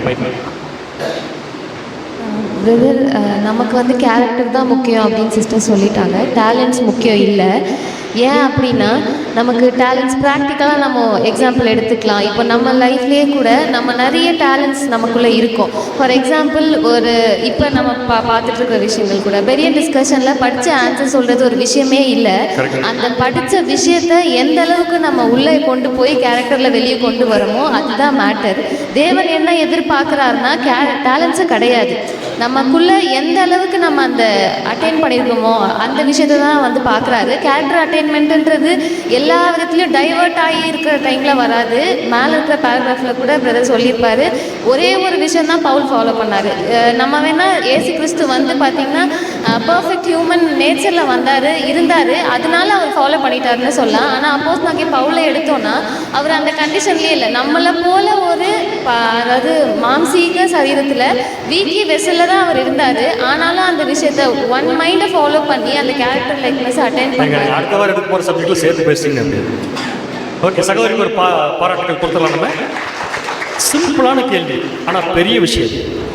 நம்முடைய பரிசை, அதாவது படிச்ச முடியாது பரமழைப்பின் பந்தய பொருளை பெற்றுக்கொள்வதற்கு நமக்கு தேவையானது குணலட்சணமா தாளந்தா. ரெண்டு பேருமே கரெக்டாக ஆன்சர் பண்ணிட்டாங்க. நான் ஒன்றும் புதுசாக சொல்ல போகிறதில்ல. பட் சிம்பிளாக சொல்ல போனால் தாளந்து இல்லைன்னு சொல்ல முடியாது.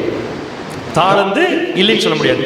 ஏன்னா ஒரு மண்ணு தேவன் பக்குவப்படுத்துகிற பக்குவத்திற்கு வராமல் அதை போய் சூடேற்ற முடியாது. அப்போ தாளந்து வேணும், ஆனால் தாளந்து தான் காரணம் நம்ம சொல்ல முடியாது. ஏன்னா தாளந்து இருக்கிற நிறைய பேர் குணலட்சணம் இல்லாமல் போயிடுறாங்க. அப்படின்னு இப்போ எப்படி பார்க்கலாம்னா குணலட்சணம் தான் முக்கியமான விஷயம் நம்முடைய பந்தய பொருள் அடையிறதுக்கு. ஆனால் தாளந்துங்கிறது தேவன் நமக்கு கொடுக்கறது, குணலட்சணங்கிறது தேவன் நம்மகிட்ட எதிர்பார்க்கிறது. இப்போ யோசிச்சு பாருங்க, தேவனே கொடுத்து அதுவே திருப்பி நம்ம எதிர்பார்ப்பாரா? இல்லை. அப்போ தேவன் கொடுக்கறது நமக்கு வேணும்.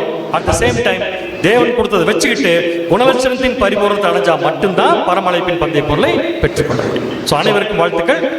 என்ன பண்ண அடுத்தது கைத்தட்டல். ரைட். இப்போ நம்ம பார்த்தோம் கிறிஸ்துவனுடைய அந்த ஜீவியம் மற்றும் வந்து அந்த எல்லை கூட தேவன் நிர்ணயிக்கக்கூடிய எல்லை கூட ரெண்டையுமே நம்ம அடையணும்னா எது ரொம்ப முக்கியம் அப்படின்னா தேவன் நம்மகிட்ட எதிர்பார்க்கக்கூடிய குணலட்சணம் ரொம்ப ரொம்ப முக்கியம்னு சொல்லி என்ன பண்ணுறோம்னா பார்க்குறோம். அப்போ குணலட்சணம் ரொம்ப முக்கியம்னா அந்த குணலட்சணத்தை வளர்த்துக்கிறதுக்கு தேவன் நம்ம என்ன பெற்றுக்கொள்ளலாம்? கொஸ்டின் நான் படிக்கிறேன். அர்ப்பணம் பண்ணும்போது குணலட்சணத்தின் இலக்கை அடைபவர்கள் தேவனிடமிருந்து எதை பெற்றுக்கொள்கிறார்கள்? கொஸ்டின் புரிஞ்சிச்சுன்னு நினைக்கிறேன். சிஸ்டர் இலக்கியா.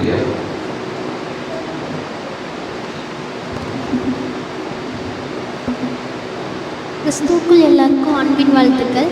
நான் ட்ரை பண்ணுறேன். ட்ரை பண்ணி கனம், மகிமை, அப்புறம் வந்து அழியாமையை பெற்று கொடுத்துருக்கு. இன்னும் நமக்கு ஏற்ற பதில் வரவில்லை. லலிதா சிஸ்டர். குணலட்சணத்தில் வந்து பரிபூர்ணம் அடையணும்னா ஃபஸ்ட்டு நமக்கு வந்து தேவன் என்ன கொடுக்குறாருன்னா சோதனை, கஷ்டம், துன்பம் இதெல்லாம் தான் கொடுக்குறாரு. அதில் தான் நம்மளுக்கு குணலட்சணமே வேணும். சூப்பர். அவ்வளோதான் பாயிண்ட். ஓகே, ஆனால் பர்ஃபெக்டான பாயிண்ட் தான். ஒரு கைத்தறல் கொடுத்துடலாம். இன்னும் இருக்கு. யார்? ஜெபக்கடி சிஸ்டர். ஓகே, இங்கே செல்வம் பிரதரா? ஓகே பிரதர், வந்து பாடுகள் நாம் கொடுக்குறாரு, இருந்தாலும் கூட அதை அடையணும்னா நாம் பற்றி கொள்ள வேண்டியது என்னென்னா மகா மேன்மையும் அருமையான வாக்குத்தத்தங்கள் நமக்கு அடைப்பிடித்து போகும்போது தான் நம்ம அதை வெற்றி அடைய முடியும். ஒரு கைத்தறல் கொடுத்துடலாம். ஆனால் இன்னும் எதிர்பார்த்த பதில் வரணும் நமக்கு. சகோதரி முதலிங்க, சகோதரி பாருங்க. ஒரு பதில் இன்னும் 2 பதில் தான் தேவை. ஆமாம், ஓகே. அனைத்து பரிசுவான்களும் கிறிஸ்துக்களான அன்பின் வாழ்த்துக்கள். நம்ம அந்த இலக்கை அடையிறதுக்கு அனுபவங்கள் கூட தேவைப்படுது. அது கூட பிரதர் ஒரு பாயிண்ட்டாக எழுதியிருக்காரு. ஏன்னா வந்து புது சிருஷ்டியாக அழைக்கப்பட்டு இந்த குணலட்சணத்தில் ஓடி இந்த இலக்கை அடைய வந்திருக்கோம். இப்போ சில பேர் வந்துட்டு அதில் மறிச்சிட்டாங்கன்னா அது இலக்கை அடைஞ்சிட்டாங்கன்னு அர்த்தம் இல்லை, அப்படி புரிஞ்சுக்கக்கூடாது அப்படின்னு பிரதர் எழுதியிருக்காரு. அதுக்காக சில பேருக்கு வந்து நிறைய பாடுகள், அனுபவங்கள் தேவைப்படலாம் அப்படின்னு எழுதியிருக்காரு. ஓகே, இன்னும் 2 பாயிண்ட் வேண்டும். சகோதரிக்கு ஒரு கைத்தறல் கொடுத்துருங்க. நம்ம இந்த ஓட்டத்தில் ஓடும்போது நம்ம பொறுமையாக ஓடணும்.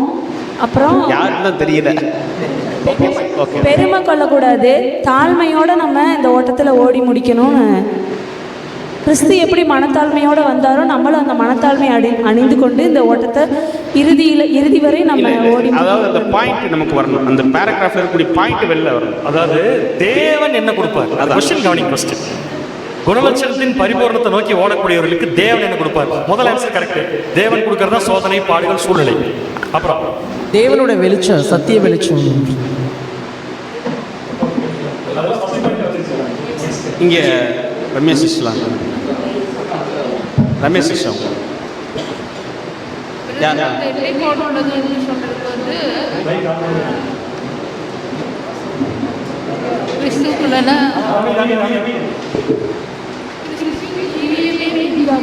அது முடிச்சிட்டோம். அதெல்லாம் முடிச்சிட்டோம்.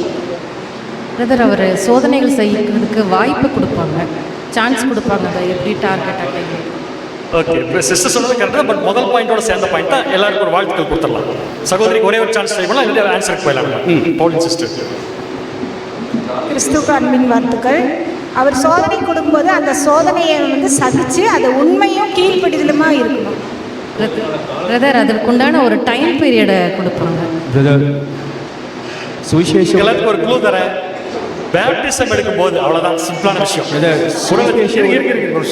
குணலட்சணத்தின் பரிபூர்ணத்தை அடைய ஸ்டார்ட் பண்ணி ஓடக்கூடிய ஒரு சகோதரனுக்கோ ஒரு சகோதரிக்கோ தேவன் என்ன கொடுப்பாரு? முதல் பாயிண்ட் எல்லாருமே சொல்லிட்டீங்க.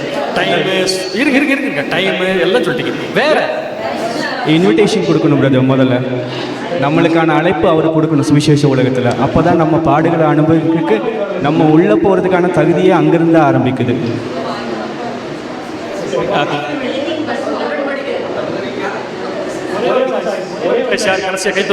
இங்கே ஒருத்தாங்க சிஸ்டர்.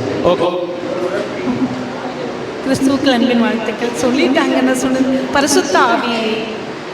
ஓகே, சொன்ன எல்லாருக்குமே வாழ்த்துக்கள். ஒரு கைத்தறல் கொடுத்துடலாம். பிரதர் இப்போ எக்ஸ்பிளைன் பண்ணுவார், திருப்பி அந்த ஆன்சரை கவனிக்கலாம். ஓகே, நமக்கு என்னதான் சோதனை கொடுத்தாலும் அதை தாங்கிறதுக்கு நமக்கு பலன் வேணும் இல்லையா? அதுக்கு தேவன் என்ன தரான்னு சொல்லி பார்த்தோம்னா கிருபை தர.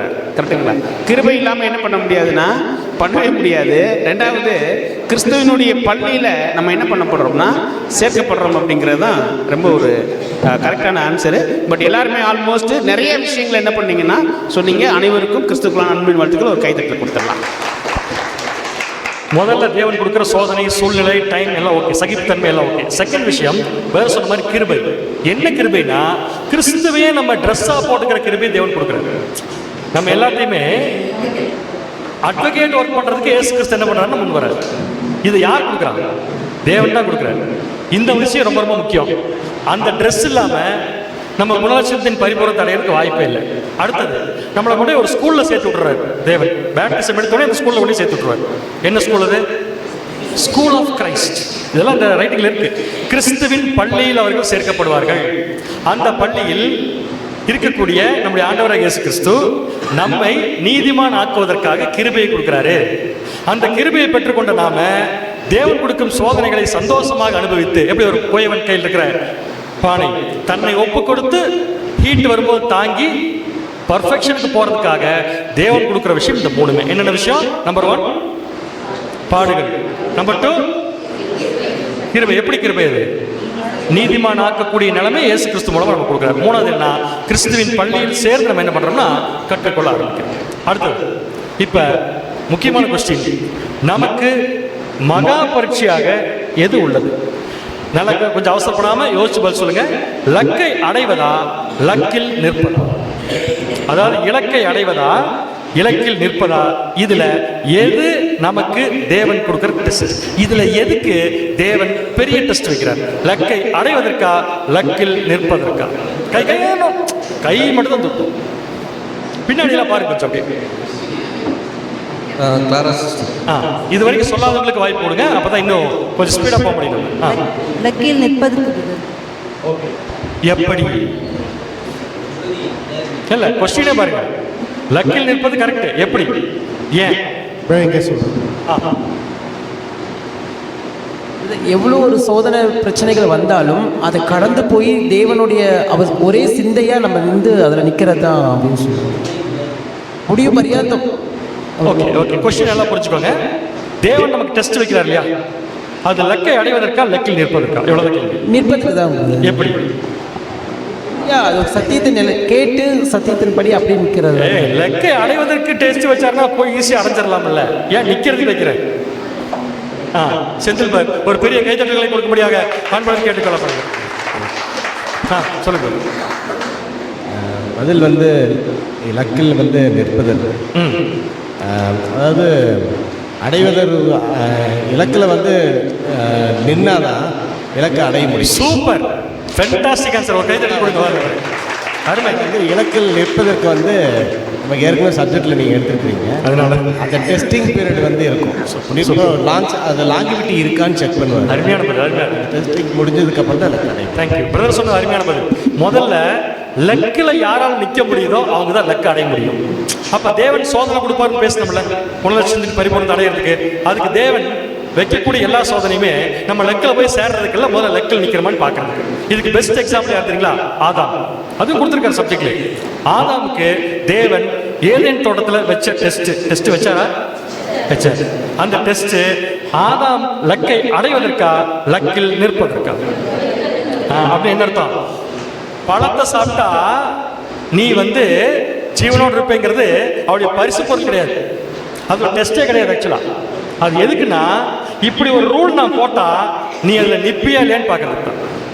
பழத்தை சாப்பிட்றதுக்கு ஒரு பெரிய விஷயம் கிடையாது, சாப்பிடாம இருக்கிறது பெரிய விஷயம் கிடையாது. எது பெரிய விஷயம்னா, நான் உன்னை சொன்னா செய்வியா செய்ய மாட்டேன், அவ்வளோதான். அப்ப தேவன் ஆதாமுக்கு கொடுத்தது ஒரு டெஸ்ட்.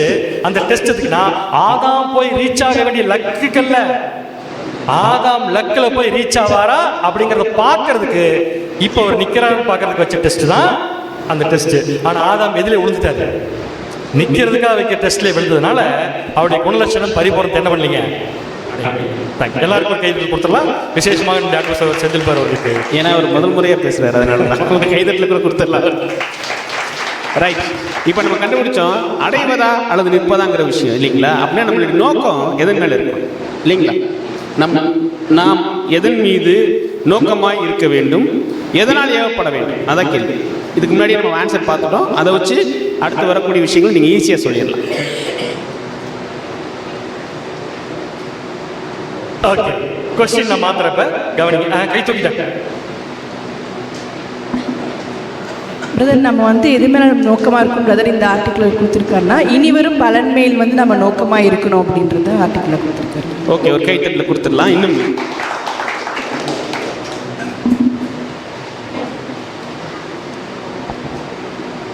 சகோதரி லலிதா.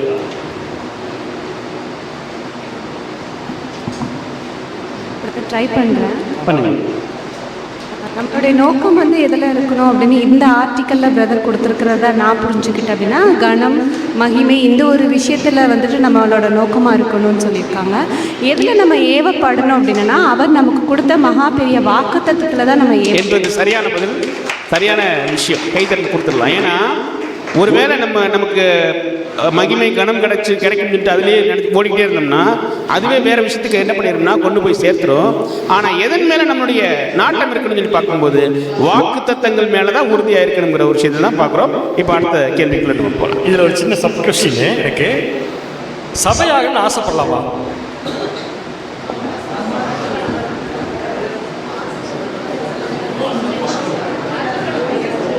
குரூப் டிஸ்கஷன் ஸ்டார்ட் ஆகும். சகோதரர் என்ன சொல்லியிருக்காருன்னா, ஆசைப்படக்கூடாது, ஆனால் அதன் மேல் கண்டிப்பாக ஆர்வம் இருக்க வேண்டும். அதைத்தான் எப்படி சொல்லியிருக்காருன்னா, நாம் மகிமை கனம் மற்றும் அழியாமை நோக்கி இருக்கிறோம் மற்றும் அவைகளை நாடுவது நமக்கு அடுத்த காரியமாகவே இருக்கிறது. நமக்கு தேவன் வச்சிருக்கிற மகிமை கணத்தை எல்லாம் நாம் வச்சிருக்காருங்கிறத டெய்லி நினச்சி பார்க்கறது நமக்கு நல்ல விஷயம்தான். ஆனால் அது எப்படி அடையணுமோ அந்த ரூல் படி போகிறது நல்ல விஷயம். அப்படி இல்லைன்னு வச்சுக்கோங்களேன், நமக்கு எதுக்காக மகா அருமையும் மேன்மையுமான வாக்கு தத்தங்கள் என்ன பர்பஸ்க்கு? அது ப்ராமிஸ் எதுக்கு தேவன் கொடுத்துருக்காரு? நமக்கு ப்ராமிஸ் எதுக்கு கொடுத்துருக்காருன்னா பந்தய பொருளை பெற்றுக்கொள்றது. இப்போ அந்த பந்தய பொருள் என்னன்னு பார்த்தா சப்ஜெக்ட் நம்ம குணலட்சணத்தின் பரிபூரணம். ஸோ எப்படி இருக்கலாம்னா, நமக்கு தேவன் வச்சிருக்கிற வாய்ப்பை பெற்றுக்கொள்வதற்கு முறையாக நம்ம டெய்லி ஆயிட்டு இருக்கமாங்கிறத நினச்சிக்கிட்டே இருக்கிறது தப்பு இல்லை. ஏன்னா அப்படி ஒரு நினைக்காம விடுற பட்சத்தில் என்னன்னு சொல்லி பார்த்தீங்கன்னா அந்த வாய்ப்பை இழக்க நேரிடும் அப்படின்னு இருக்கிறாங்க. பட் எது மேலே நோக்கமாக இருக்கணும் அப்படின்னா, அதுக்கு தேவையான கேரக்டரும் அதுக்கு தேவையான விஷயத்தை தேவன் நம்ம கொடுக்கறத கரெக்டாக அனுபவித்து கொண்டிருக்கிறோமா, கரெக்டாக ரிசல்ட் கொடுக்குறோமாங்கிறது நம்ம என்ன பண்ணிக்கணும் பார்த்துட்டு இருக்கணும். தேங்க்யூ. அடுத்த கொஸ்டின். இது ஒன் வேர்ட் ஆன்சர், அப்புறம் தான் விளக்கம் கேட்பேன். இந்த ஆர்டிக்கில் வரக்கூடிய முக்கியமான சூப்பர் பாயிண்ட், நம்முடைய குணலட்சணத்திற்கும் பரீட்சிக்கப்பட்ட குணலட்சணத்திற்கும் என்ன வித்தியாசம்? முதல்ல ரெண்டும் ஒன்றா வேறு வேறு, அதை டிக்ளேர் பண்ணிக்கலாம். குணலட்சணம் என்பதும் பரீட்சிக்கப்பட்ட குணலட்சணம் என்பதும் ஒன்றா வேறு வேறையா? ஓகே, எல்லாருக்கும் மார்க் இருக்கு. அடுத்தது என்ன வித்தியாசம்?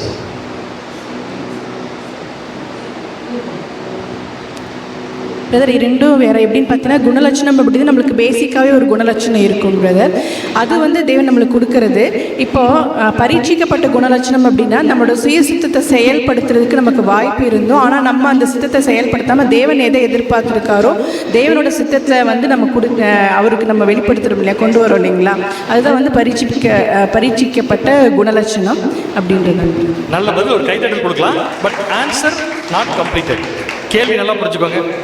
குணலட்சணத்திற்கும் பரீட்சிக்கப்பட்ட குணலட்சணத்துக்கு ரெண்டுமே கொடுக்குறது தேவன் தான். என்ன வித்தியாசம்? ஒரே ஒரு வேர்டு தான் வித்தியாசம். படித்து கண்டுபிடிக்க முடியும் என்று நினைப்பவர்களுக்கு வாழ்த்துக்கள். சாலமன் குணலட்சணம்ங்கிறது நம்ம வானிலையே கூட இருக்கும். பிறக்கும்போதே வந்து நம்மளோட குணலட்சணங்கள், நம்மளோட அப்பா அம்மா அவங்க நம்ம சொல்லி வளர்த்துருப்பாங்க. அந்த குணலட்சணங்கள் நம்மளுக்குள்ளேயே இருக்கும். அதுவும் நல்ல கேரக்டராக தான் இருக்கும். ஆனால் நம்ம பரீட்சிக்கப்பட்ட குணலட்சணங்கள் எதுன்னு பார்க்குறோம்னா, நம்ம அர்ப்பணிக்கப்பட்ட பின்னாடி நம்மளுக்கு வர்ற எல்லா சோதனைகள்லையும் நம்ம நிலை நிற்கிறோமா அப்படிங்கிறதையும் ஒன்று பார்க்க வேண்டும். அப்போ அப்படி நிலை நின்று நம்மளோட குணலட்சணங்களை எந்த வகையில் நம்ம வளர்த்துக்கிறதுக்கான முயற்சிகளும் நம்மளை சுற்றி இருக்கிறவங்க நம்ம குணலட்சணம் வாழ்ந்துருக்குதான்னு பார்த்து சாட்சி கொடுப்பாங்க அப்படிங்கிறத நான் சொல்கிறேன். ஓகே, பாதி வரைக்கும் வந்துட்டீங்க. நீங்கள் சொன்ன விதம் கரெக்டு. பட் கொஸ்டினில் வரக்கூடிய ஸ்பெசிஃபிக் பாயிண்ட் அந்த இடத்துல வராத காரணத்தால் திருப்பி இந்த கொஸ்டினை ரிப்பீட் பண்ணுறேன். குணலட்சணத்திற்கும் பரீட்சிக்கப்பட்ட குணலட்சணத்துக்கும் என்ன வித்தியாசம்? இந்த வேர்டு அங்கேயே இருக்குது, ஆர்டிக்கல் இருக்குது. மைக் மைக் மைக் மைக் அடுத்தது இங்கே எக்ஸி சிஸ்டர் பரீட்சிக்கப்பட்ட குணலட்சணம் என்பது அந்த நேர்மையை குறித்து அங்கே சொல்லப்படுகிறது. Okay, thank you brother. அவங்க சொன்ன பதில தான் வந்திருக்கு. பதில் தப்புன்னு சொல்ல மாட்டேன், பட் பாயிண்ட் வரல. நெக்ஸ்ட். குணலட்சணம்ன்றது இயல்பாகவே நேச்சுரலாக வந்து ஒருத்தருக்கு இருக்க குணலட்சணம். இங்கே பரீட்சை அப்படின்னாவே என்னென்னா அது தேவன் கொடுக்கக்கூடிய டெஸ்ட். ஸோ தேவன் கொடுக்கக்கூடிய டெஸ்ட்டில் எப்போ தான் அந்த டெஸ்ட்டே தேவன் கொடுப்பாருன்னா ஒருத்தர் வந்து அன்பின் பூர்ண நிலையை அடைஞ்சதுக்கு அப்புறம் தான் தேவன் அந்த டெஸ்ட்டே கொடுப்பாரு. ஸோ குணலட்சணம் இருக்கிறது மட்டும் இல்லை, தேவன் கொடுக்குற அந்த பரீட்சையில் கடைசி வரைக்கும் நிலை நின்று நீங்கள் வந்து சொன்னது எல்லாமே என்னால் செஞ்சு காட்ட முடியும், அந்த லக்கை அடையிறதுக்கு எனக்கான அந்த குணலட்சணத்தை நான் வளர்த்துக்கிட்டேன் அப்படின்னு தேவன்கிட்ட ப்ரூவ் பண்ணி காட்டுற ஒரு விஷயமா இருக்கு. கரெக்ட் ஆன்சர், தப்பு இல்லை, ஆன்சர் கரெக்ட். என்னுடைய வேர்டு சரி, ஓகே. குணலட்சணம் பற்றி எல்லாம் சொல்லிட்டாங்க. ஆனால் பரிச்சிக்கப்பட்ட குணலட்சணம் என்ன, நம்ம சுயாதீனத்தை வந்து சூப்பர் ஃபர்ஸ்ட் கைதல் கொடுங்க. இதுதான் ஆதாம்கிட்ட வந்து தேவன் எதிர்பார்த்தாரு. Fantastic answer, fantastic. இதுதான் நீங்கள் சொன்னதெல்லாம் கரெக்ட் தான்.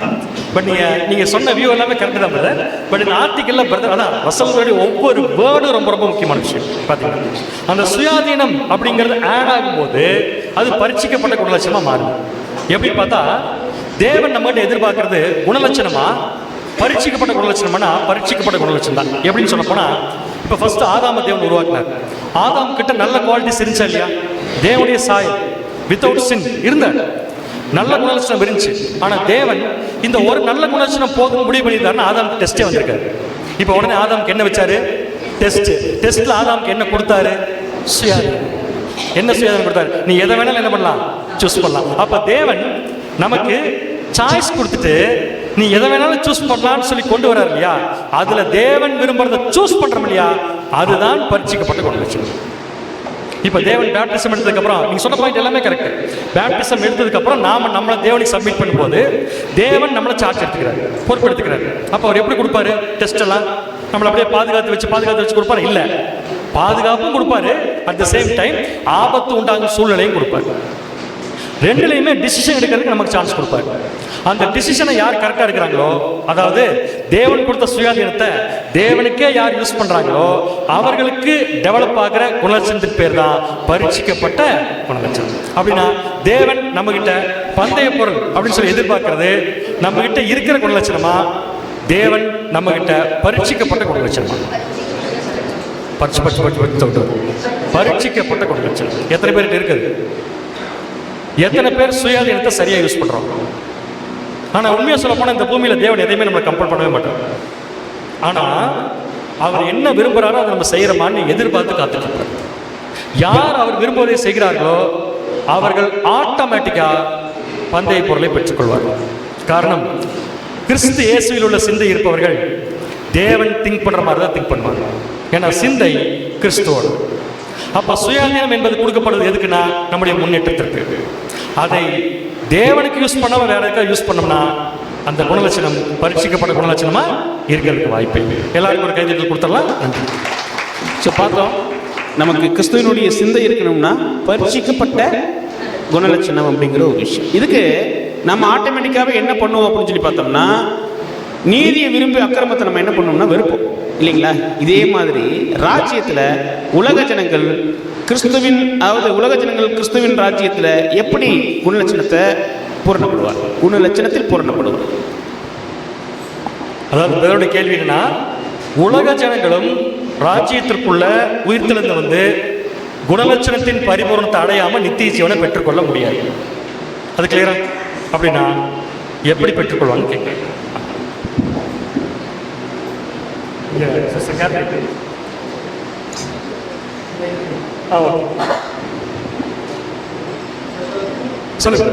இந்த பூமியில் நம்ம வாழும் போது நம்ம கிறிஸ்துவினோட அவருடைய அடிச்சுவடுகளை பின்பற்றி அவரை போல வாழ்ந்து இங்கே காட்டியிருக்கோம் அப்படின்னா அங்கே நம்ம மறித்து அந்த இடத்துல போய் நமக்கு தேவனோட கிருபை கிடைச்சதுன்னா அங்கே நம்ம அழியாமைக்குள்ளே இருக்கும்போது உலக ஜனங்கள் அங்கே வந்து நம்மளை பார்ப்பாங்க இல்லையா? அங்கே பார்க்கும்போது சப்போஸ் நம்ம வாழ்ந்தோட இதெல்லாம் அங்கே பார்த்தா அதில் மாறுறதுக்கான ஒரு சான்சஸ் கிடைக்கும். கைத்தட்டல் கொடுத்துருங்க. இன்னும் பதில் வரல. கேட்டீங்கன்னா ஹேண்ட் ரைஸ் பண்ணுங்க. No group discussion. 1000 இயர்ஸ்லேயும் வந்து கண்டிப்பாக டெஸ்ட்டில் தான் அவங்க வந்து வளர போகிறாங்க. ஸோ எப்படி கொடுப்பாங்கன்னா ஃபஸ்ட்டு கிறிஸ்துவோட டெஸ்ட் வந்து கொடுத்துட்ருப்பாரு. 1000 இயர்ஸ் எண்டில் சாத்தான கட்டவிழ்க்கப்பட்டு அது தேவனுடைய டெஸ்ட்டாக இருக்கும். இதெல்லாம் போயிடும்.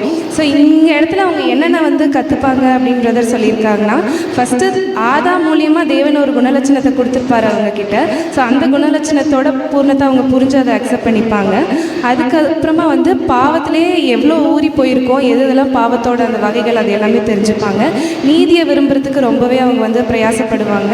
அதுக்கப்புறமா அந்த நீதியை அவங்க செய்யணுன்றதுக்கும் ரொம்பவே பிரயாசப்பட்டு அதை கற்றுக்கொள்வாங்க. ஸோ ஆன்சர் வந்துருச்சு, இன்னும் கொஞ்சம் வரணும். ஆனால் என்ன ஒரு விஷயம்னா, ஒரு கைத்தறி கொடுத்துடலாம். நீதியை விரும்புவாங்க, அக்கிரமத்தை என்ன பண்ணுவாங்கன்னா வெறுப்பாங்க அப்படிங்கிறத கூட பார்க்குறோம். பிரதர் கூட நீங்கள் கன்க்ளூட் பண்ணி கூட அடுத்த கேள்வி போயிடலாம். வேறு ஆன்சர் வந்துருச்சு. வேறு ஏதாவது ட்ரை பண்ணுறீங்களா? சகோதரி சொன்ன பதில். ஆக்சுவலாக இந்த பாயிண்ட்டே வந்து உலக ஜனங்கள் ராஜ்யத்தில் ரோசலி சிஸ்டர், அப்புறம் ஜெயந்தி சிஸ்டர், கொஞ்சம் சீக்கிரம் ஸ்பீடாக. உயிர்த்தெழுந்து வந்த உலக ஜனங்கள் எல்லாம் பழைய சிந்தனையில் இருப்பாங்க. அவங்க இந்த உலகத்தில் முழுவதும் பாவத்திலே இருந்தது, பாவத்திலே பழகினவங்களாக இருப்பாங்க. அதனால் அவங்களுக்கு வந்து சத்தியம் போதிக்கப்படும்போது நீதியை வந்து கற்றுக்குவாங்க.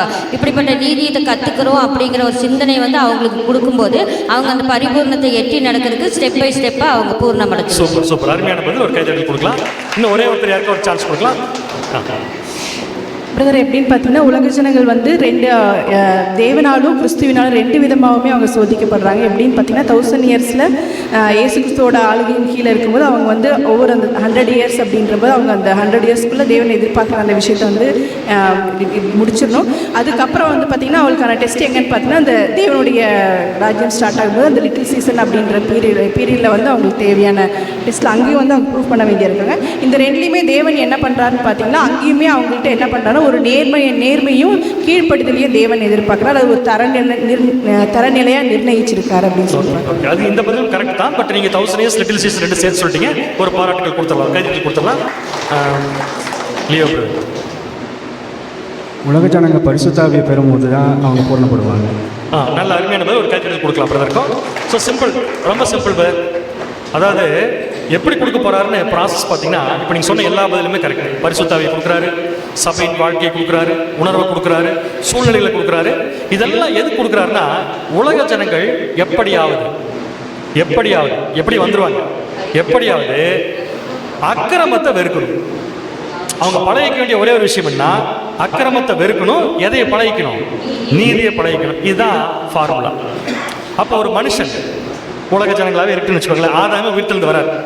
இப்போ ஆதாம் பண்ணா மட்டும் விஷயம் தான், அக்கிரமத்தை செஞ்சுட்டு நீதி விட்டார். இப்போ அப்படியே ரிவர்ஸ் என்ன நடக்க போகுதுன்னா, தேவன் அங்கே செய்யக்கூடிய காரியங்கள், நிகழ்ச்சிகள், பாடங்கள், பரிசுத்தாவிகள், சூழ்நிலைகள் இதெல்லாம் என்ன பண்ணும்னா, அதை வாங்கி கொள்றவங்களுக்கு எந்த அடிப்படையில் செயல்பட ஆரம்பிக்கும்னா, இது அக்கிரமங்கிறத முதல்ல கிளியராக புரிய வைக்கும். அந்த அக்கிரமம் என்னன்னு சொல்லி புரிஞ்சுக்கிட்டவன் அடுத்து என்ன பண்ணுவான்னா, ஓ இதுதான் நம்ம செய்யக்கூடாத விஷயமா.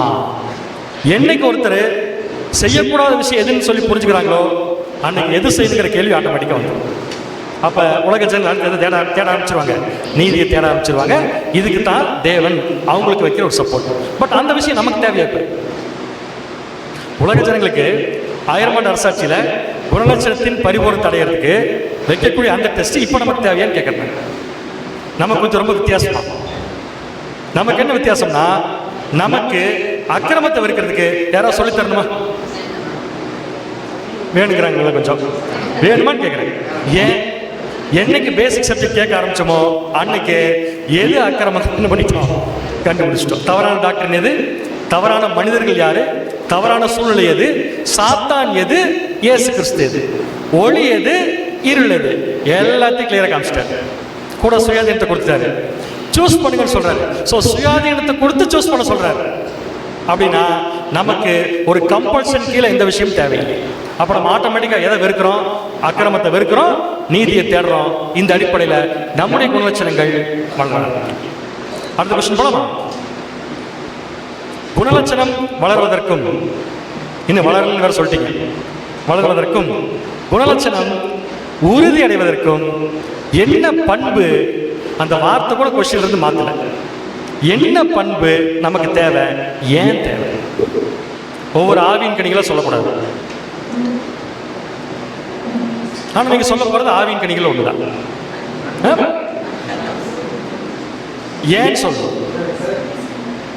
இது வரைக்கும் சொல்லாதங்க இருந்தால் ட்ரை பண்ணுங்க. நாளை 4 மணிக்கு எழுந்து படித்து கொடுத்த 2 பேரை நான் பார்த்தேன். அவர்களுக்கு ஓகே சொல்லுங்க. பரிசுத்தவான்கள் அனைவருக்கும் கிறிஸ்துக்களான அன்பின் வாழ்த்துக்கள். நம்மளுடைய குணலட்சணம் வளர்வதற்கும் அந்த குணலட்சணம் உறுதியடைந்த பின்பு அதில் நிலைநிற்கிறதுக்கும் பிரதானமான குணம் வந்து அன்பு.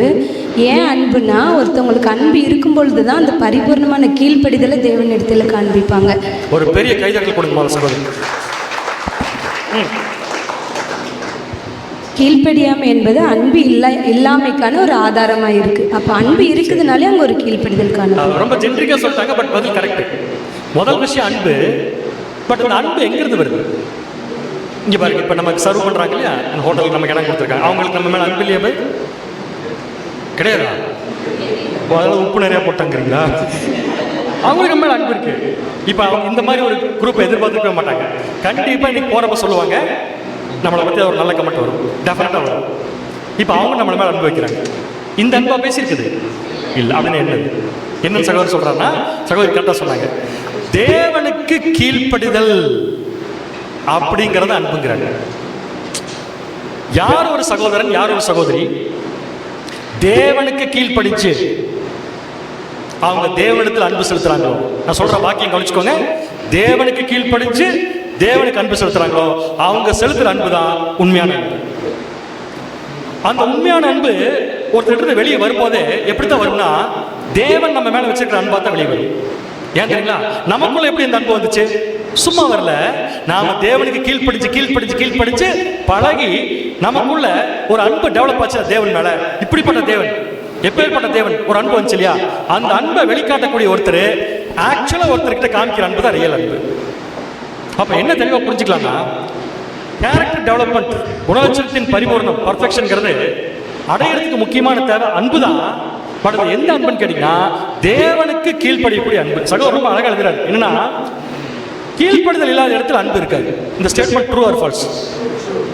கீழ்ப்படிதல் இல்லாத இடத்தில் அன்பு இருக்காது. True or false? அப்படின்னா அன்பு அங்க வருதுனாலே அங்க என்ன இருக்கும் முன்னாடி? அப்ப முன்னாடி நம்ம கிட்ட சர்வ் பண்றவங்க இந்த ஹோட்டல்காரங்களா,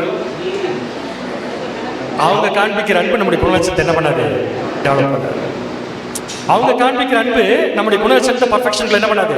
கொண்டு போகாது. அப்ப யார் காண்பிக்கிற அன்பு கொண்டு போகும்? இங்கே உட்காந்து நம்மளாம் ஏற்கனவே யார் கீழ் படிச்சிருக்கிறோம்? இன்னைக்கு ஞாயிற்றுக்கிழமை வெள்ளிக்கிழமை இருக்கு, பொய்யே சொல்லக்கூடாது. நம்ம உண்மையை யார் கீழ் படிச்சிருக்கோம்? உண்மையாக சொல்லப்போனா, ஒரு சகோதரன் ஒரு சகோதரிட்டு இருந்து ஒரு அன்பு கேர்னு வருதுன்னா, அந்த அன்பு அவங்க வைக்கிற அன்பு மாதிரி இல்லாமல் தேவன் வைக்கிற மாதிரி அன்பா இருக்கணும்னா முதல்ல அவங்க தேவனுக்கு கீழ்ப்படிச்சிருக்கும். நீங்க தேவனுக்கு கீழ்ப்படியாம என்ன பண்ணாலும் அது உலக ஜனங்கள் காட்டக்கூடிய அன்பு. அந்த அன்பை தேவன் நம்மகிட்ட என்ன பண்றதில்ல? எதிர்பார்க்க. அந்த உலக ஜனங்கள் காட்டக்கூடிய அன்பு தேவன் எதிர்பார்க்கிற குணலட்சணம் டெவலப் உறுதிக்குள்ள என்ன பண்ணாதுன்னா நம்மளை கண்டிப்பா கொண்டு வரும். எக்லிஷாக்கே வரணும். யார் வேணாலும் பதில் சொல்லலாம். எக்லிஷாக்கு எதுக்கு வரணும்? இல்லை வரல. திருப்பி கொஸ்டின் கேட்குறேன். எக்லிஷாவுக்கு ஏன் வரணும்?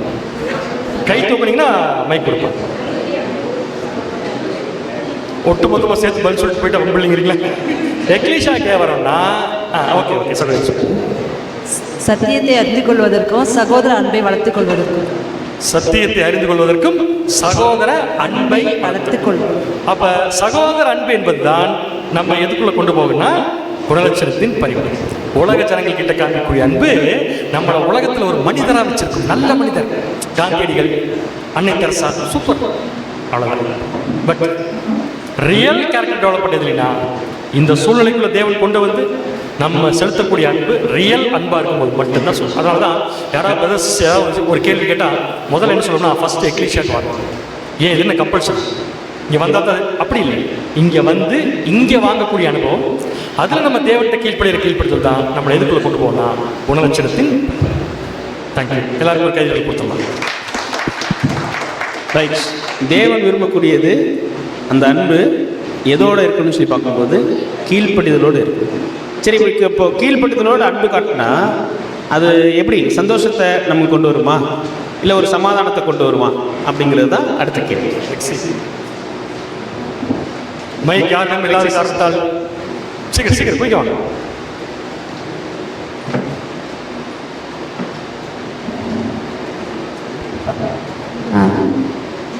ஆனால் அது அப்படி தான் சொல்லியிருக்காங்க.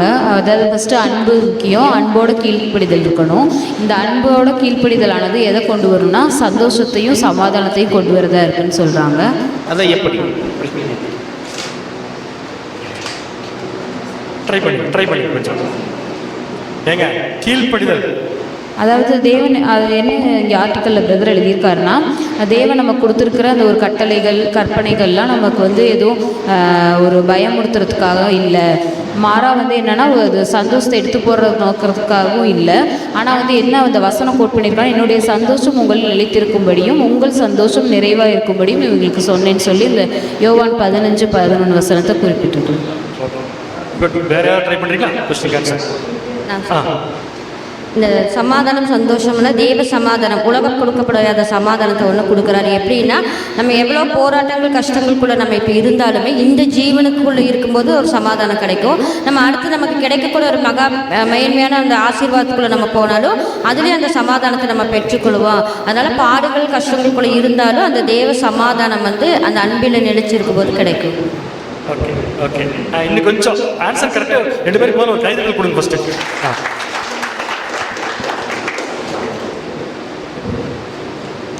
ஸ்தோத்திரம்.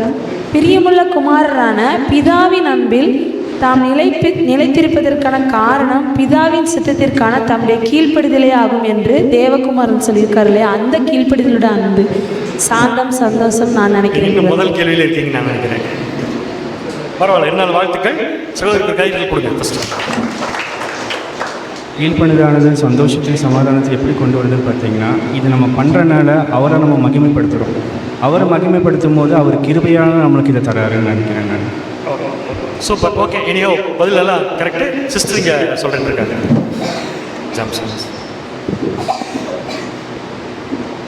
பிரதர் என்னென்னா, இப்போ நம்ம கீழ்ப்படிதல் வந்து உலக பிரகாரமாக இல்லாமல் தேவனுக்கு உண்மையாக கீழ்ப்படும் போது அதில் நிலைத்திருக்கும் பொழுது தான் வந்துட்டு இந்த சமாதானம், அந்த இருதயத்தாளம் அப்படிங்கிற ஒரு இது சூட் ஆகும்.